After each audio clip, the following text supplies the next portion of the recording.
Hey, Travis, thanks for doing this. First of all, just your reaction to getting this deal done here after a couple of days of practice and officially being a member of the Canucks.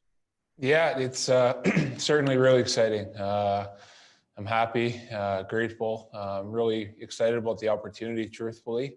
And I know that, my wife and our two young kids are really excited just to kind of dive into the community of Vancouver and BC and becoming a Canuck. On the ice, we feel like it's going to be a great fit for us. And off the ice, we feel like, Vancouver is such an amazing place to live and such a beautiful city. So we're really excited as a family, I think, to start this new chapter, not only my career, but our lives as well. What was this off season like for you? Obviously, there's so much uncertainty in the world right now where, you end up signing the PTO and getting this deal done, right before the start of the season, as opposed to having certainty earlier on, which I'm sure you would have liked. Yeah, it was obviously a learning curve for me and my family. And quite frankly, I think just for society in general, with the world that we're living in right now, it seems like things change quick and everyone is having to adapt to different situations. And I think in my case, it was no different this summer. There's conversations with numerous teams and things like that, but we felt the most excited by the conversations that we had with the Canucks. And it is what it is. Maybe it took a little bit longer than I would have liked to at the time, but I feel like it all worked out in the end the way that it was really supposed to. And I think that for us, like I said, it's kind of a dream come true to be a Canuck. Obviously with when Winnipeg left and the Moose were such a big ticket in Winnipeg at the time.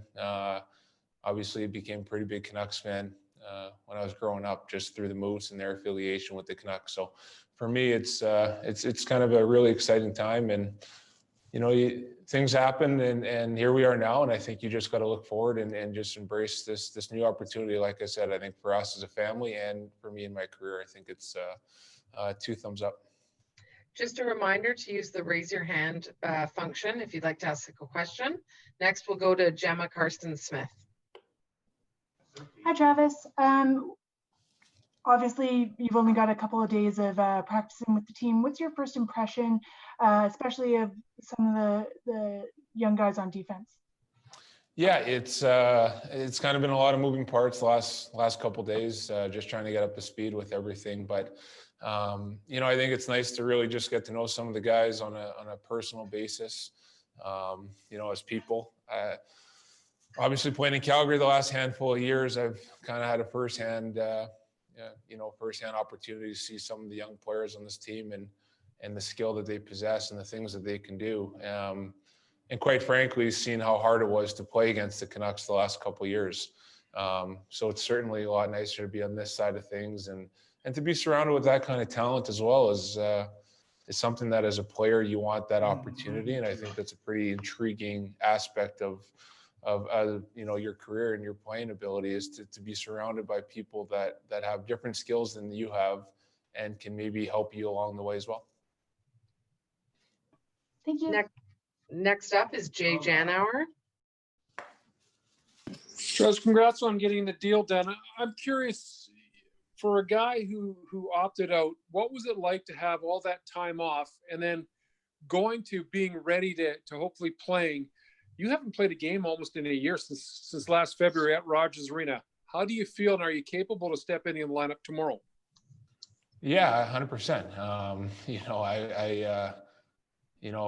The time off that you had alluded to, I spent firstly being a dad, and I got 2 young kids, so I was chasing my kids around all summer. And afterwards, obviously putting the work in to prepare myself for a season. I knew that I was going to get an opportunity at some point, and I knew that I had to be ready whenever it was going to come. So I think I trained probably harder than I have to know that I'd be ready for this opportunity. And Quite frankly, yeah, it's been a little bit of time off, but there's been a lot of other teams in the league that have been off almost as long as I have as well. So, I don't look at it at that standpoint. I think I look at it that I'm healthy, I'm ready to go.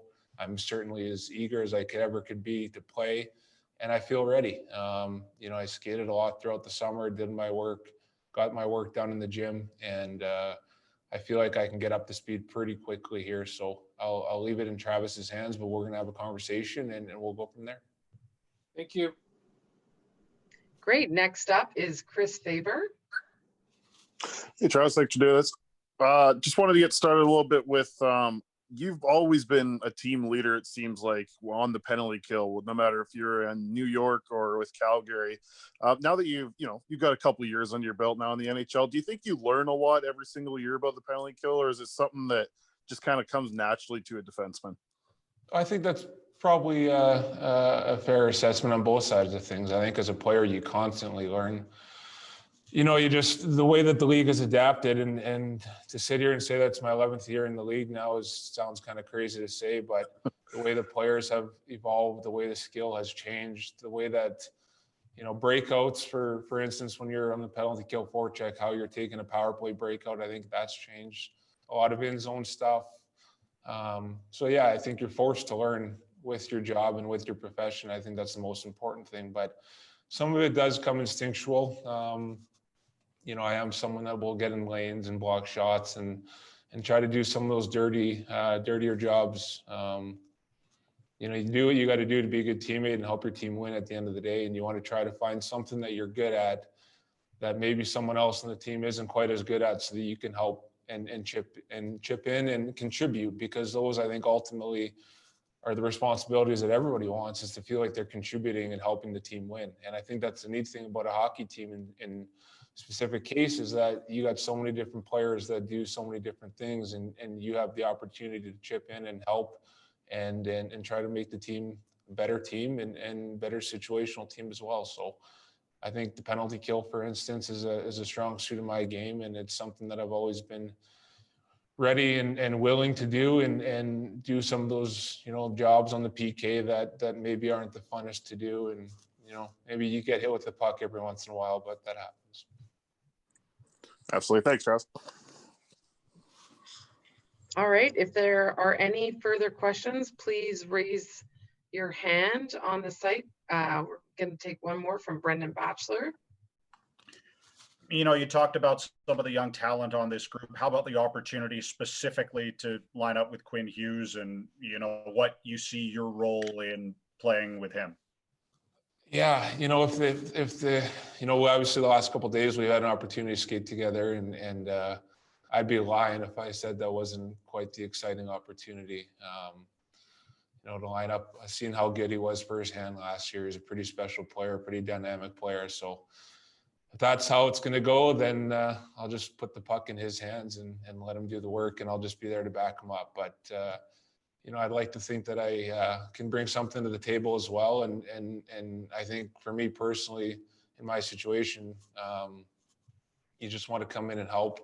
And I've been around the league for a little while now, so I hope that there's some things that maybe he can lean on and ask me, and I can try to give some advice here and there. But for the most part, I guess just stay out of his way on the ice.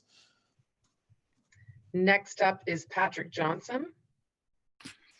Hey, Travis, apologies if this has already been asked. I jumped on here late, but just sort of, how was it having to sit in quarantine for 7 days, not knowing you could skate soon, but not yet? I mean, what was going through your head? How did you sort of manage yourself through that process?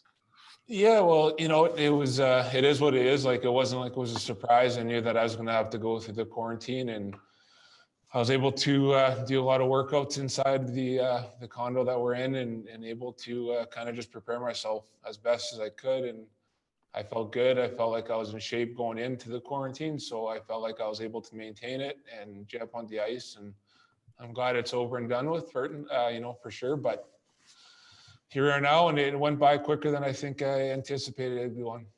And just what's going to go through your head on Saturday night there in Calgary, a team that you were obviously playing with not too long ago? Yeah, well, it'll be exciting. I think it's going to be an exciting start to the season for us in general.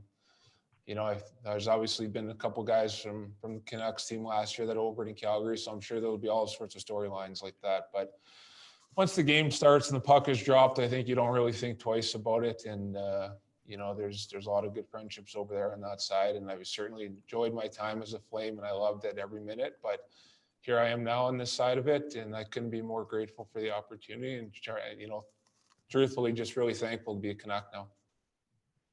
And with the final question, we'll go to Chris Faber. Travis, just wanted to kind of throw back to a little bit last year. We saw the Battle of Alberta kind of take another life of its own and get back to that old school hockey. I'm wondering, do you think that we're going to see a little bit more of that with you guys playing so many games against similar teams this year in the Canadian division? Yeah, I would imagine so.